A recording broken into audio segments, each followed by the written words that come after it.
Dante Disparte is the Chief Strategy Officer and the Head of Global Policy at Circle. Join us for a huge day here at the New York Stock Exchange, the company's IPO. Congratulations. Thanks for being here. Thank you so much, JD. I know that many in your industry see regulation as a challenge. Talk to me about how you fundamentally are going about that conversation, maybe a bit differently for you and the team at Circle.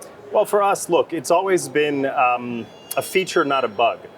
We have been a regulatory first company since the very beginning. Since the first USDC was issued, we complied with state money transmission laws, with combating illicit finance. We have always thought that you could have innovation, integrity, and responsible sort of access to the dollar all over the world and not have to throw the baby out with the bathwater when it comes to rulemaking.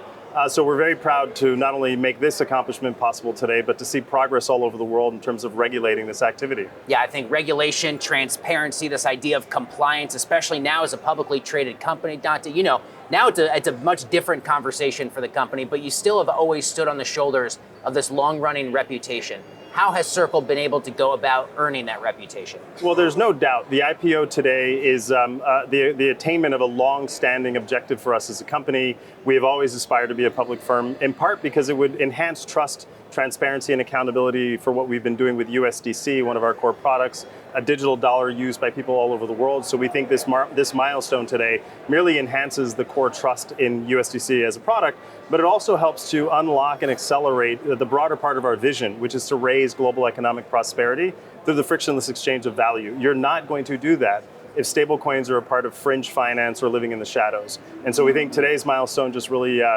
puts the activity in the light of day, sets a standard, and then what we hope would come from Congress in the not too distant future, the Genius Act, would regulate stablecoin activity in the Circle way of doing business, which will make digital dollars like USDC an export product rather than an import product to the US. Assuming a lot more of that government support, both from lawmakers, policymakers, regulators alike, where do you think, or maybe where do you hope the stablecoin industry can be in even just the next few years? Well, look, I would argue that in many ways, to quote Winston Churchill, today's milestone marks the end of the beginning. We're a long-term company in every respect since our first founding and since the first issuance of USDC all the way through today. We've been focused on really long-term priorities. And so we think in the future you could expect a world in which device-centric financial services powered by stablecoins like USDC are a part of everyday life for people all over the world. The way we move money is stuck. Your and my financial needs don't take bank holidays, and our money shouldn't either. And that's a part of what we're making possible. We've talked about the Genius Act, which is, of course, very United States Congress focused, but what does this company look like in terms of scale growth opportunities around the world? Well, look, for the last 4 years, and one of my core priorities since I joined the company and our broader company priority was to ensure that the sun never set on the business. And so we have prioritized a regulatory platform in Asia out of Singapore, where we have a major payments institution license. We're the first company to comply with Europe's far-reaching digital asset laws, MiCA. Out of France, where we have an e-money license supporting all of European activity. And of course, the Genius Act would represent a milestone that is long overdue here in the United States to assert US leadership in this digital asset domain.